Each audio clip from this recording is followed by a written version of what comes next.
السلام عليكم ورحمة الله وبركاته، مشاهدينا الكرام في قناتكم المفضلة، قناة يوميات مربي مع ضياء القلاوي، أو قناة يوميات مربي ضياء القلاوي.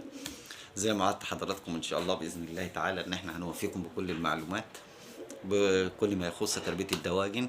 هنديكم كل الأسرار، مش هنخبي عليكم ولا سر من أسرار تربية الدواجن، هنعلمكم كل حاجة فيها علشان إن شاء الله تكون مربي ناجح وما تقابلكش اي مواجه او ما تواجهكش اي مشاكل، وان شاء الله باذن الله تعالى تكسب من تربيه الفراخ. النهارده ان شاء الله باذن الله هنتكلم عن حاجه مهمه جدا يا جماعه، وهي استخدام الاعشاب او الاعشاب اللي تستخدمها وفائدتها في تربيه الفراخ عشان ما تستخدمش اي علاجات او تشتري اي علاجات من بره. اول حاجه يا جماعه الثوم. اجمل عشب ممكن تستخدمها للفراخ وبالذات في الاكل مش في الميه. الثوم ينضرب في الكبه وينضاف على العلف.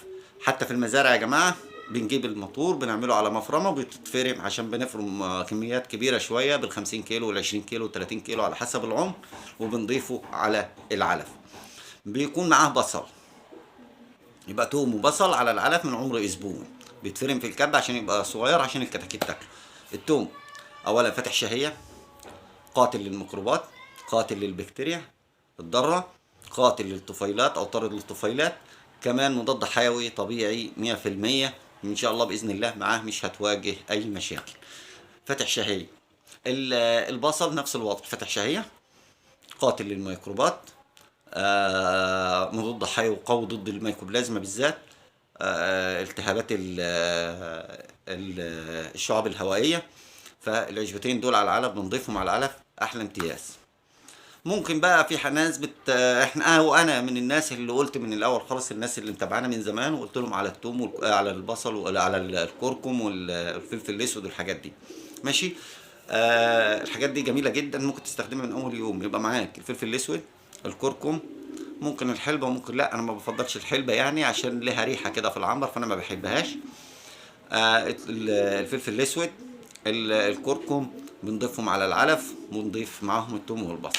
ان استخدمت الاربع عشبات دول باذن الله تعالى على العلف ان شاء الله باذن الله مش هيقابلك لا سموم، مش هيقابلك كوليستريديا، مش هيقابلك مايكوبلازما، مش هتقابلك اي مشاكل خالص في الكتاكيت. طيب الناس اللي بتستقبل كتاكيتها والكتاكيت بتتجمع منها، وعلى فكره الكتاكيت بتتجمع يا جماعه مش شرط ان هي تكون بردانه، يعني ممكن الكتاكيت تكون اصلا فيها مرض، مش ان هي الجو ساقع عندها او مسقعه زي ما بنقول. والحراره العاليه على فكره تخلي الكتاكيت تتجمع، فده عاوز منظومه. بس افضل حاجه تستخدمها للفراخ، عشبه تحطها للفراخ لو بتتجمع معاك عشان حاسه ببرد، هي الشطه في الميه. لو حطيت شطه في الميه او في العلف انسى ان فراخك دي تتجمع، انسى ان يبقى في فراخك دي مشكله ان شاء الله باذن الله. اقوى قاتل للفيروسات الشطه الحمراء، وبالذات لما تبقى حاميه. معلقه شطه على سقايه الميه وانسى فراخك دي ما تنزلهاش اي علاج. لو استخدمت الاربع وجبات اللي قلنا عليهم على العلف، استخدمت الشطه في الميه، ان شاء الله باذن الله تعالى انسى اي مشاكل تقابلك. تمام. احنا في الحلقه اللي فاتت قلنا على خلطه زياده الوزن دي، لما تبقى الظروف يعني ايه مش طبيعيه ممكن تستخدمها، وممكن تستخدمها في الوقت ده. بس ما تنساش دايما تحط البصل والثوم على العلف في المفرمه يا جماعه، وتضرب توم على العسل. طب الناس هتقول لي احط كميات قد ايه؟ يا باشا حط كميات، حاجات انت كده، اصل بص، حاجات مش فرض عليك، فدي حطها كميات بمزاجك انت فاهمني؟ يعني ممكن تزود شويه، ممكن تقلل شويه، مش هتفرق معاك في حاجه، اصلا مش علاج انا حاطه. وبعدين استخدم في يوم ويوم، استخدمه يومين وريح يومين، استخدمه يومين وريح يوم، الحاجات دي ببلاش. تاني حاجه هتديك تحويل عالي جدا، هتديك هتخلي فراخك تاكل علفها بدري، مش هيبقى عندك صرده، كمان هتاخد فرخ عنده مناعه قويه جدا. على فكره اكتر حاجه بتقضي على المناعه تماما او بتقضي على التحويل كمان على المناعه المضاد الحيوي. المضاد الحيوي احنا ما بنستخدموش غير في الطوارئ، لان المضاد الحيوي يا جماعه ده قاتل بكتيريا او مثبت بكتيري بقى، زي على حسب نوع المضاد الحيوي، عشان الموضوع ده كبير مش هندخل في تفاصيل. فانت المضاد الحيوي معلش يعني لما بتدي للفراخ ما بيفرقش بين البكتيريا النافعه والبكتيريا الضاره، بياخد الاثنين في سكته. فالفراخ لما فيش بكتيريا نافعه والبكتيريا النافعه قلت في الفراخ او جودتها قلت، فراخك مش هتحول، مش هتاكل، مش هتهضم. ماشي. كمان يا جماعه مشكله الفراخ اللي المؤذيه اللي احنا بنقول عليها عندها عسر هضم، زي او بتنزل العلف في الحمام بتاعها او في الاخراج بتاعها، دي مع البصل والثوم ان شاء الله باذن الله تعالى مش هتشوفها خالص. غير لو انت ما انتش عامل برنامج اظلام. لو عامل برنامج اظلام ان شاء الله باذن الله مع البصل والثوم الموضوع ده مش هيقابل، لان الموضوع ده ممكن بعيدا عن هو يسموم عاليه بتعمل التهابات معويه، فبيحصل عسر الهضم ده زي انت بتشوف، أو الهضم بينزل كده. اول حاجه التانيه اللي هي الفراخ، الاكل متواجد قدامها طول النهار، بتاكل ايه باستمرار. هي ما بتاكلش كتير، بتاكل باستمرار. في فرق بين بتاكل باستمرار وبتاكل كتير. فالاضاءه ال 24 ساعه بتخلي الفرخ ياكل كتير، فكل شويه انت بتقومه فبياكل، فكده فالايه ما بيلحقش يهضم، فالاكل بيمر في الامعاء بسرعه، ما يلحقش يهضم معاك فبينزل منه. دي مش مرض، ده عرض لحاجه تانية، اللي هو برنامج الاسلام اللي احنا بنقول لازم تنفذه على الاقل ساعتين يوميا. ماشي. انما كده الالتهابات معويه دي بتحتاج ايه علاج، والعلاج بتاعه زي ما قلنا علاج الالتهابات المعويه في العلف ده منشط كبد. ده لو انت ماشي على برنامج اظلام والدنيا حلوه معاك وعاوي وعندك الحالات ديت، فبسبب سموم مثلا من العلف والكوليسترول نشطت معاك، فاحنا بننزل لها نميسين مع فيتامين كاف، وبنحط معاها المضاد سموم او منشط كبد في الجرعه الثانيه، يبقى 12 ساعه نيوميسين، ممكن تضيف معاهم كوليستين مع فيتامين كاف، او تحط نيوميسين مع كوليستين وتحط قصادهم 12 ساعه التانيين منشط كبد او مضاد سموم مع فيتامين كاف. وان شاء الله باذن الله في خلال 3 ايام المشوار ده مش هتشوفه تاني، الالوان اللي بتشوفها على الفرشه كتير مش هتشوفها تاني. بس انت امتى عاوز تعرف ازاي تفرق بين ان هو بسبب الاضاءه المستمره او في التهابات معويه؟ هتعرف كالتالي: لو بقى في الوان كتير قوي على الفرشه، برتقاني بقى وداخل على محمر وبني واصفر والوان كتير كده مختلفه معاك، تعرف ان عندك التهابات معويه. تمام. لو مفيش الا علف مش مهضوم، تعرف ان انت عندك مشكله في الاضاءه، لازم تعمل برنامج الاظلام ده، وان شاء الله باذن الله تعالى الحالات دي مش هتشوفها تاني. نرجع لموضوع الاعشاب. عندك بقى مشاكل كلويه بقى، هتحط الاعشاب اللي تنزل بقى معاك في الميه علشان تمنع معاك الامراض التنفسيه او امراض الكلى. يبقى عندك البقدونس، اجمل حاجه غسيل كلى يا جماعه. تلاقي الفراخ بص بقى مضر للبول، حاجه رهيبه جدا يعني. تمام. مية مية. لو عندك رمل على كلى الفراخ ان شاء الله باذن الله البقدونس بينزله. البقدونس بيتغلي يا جماعه.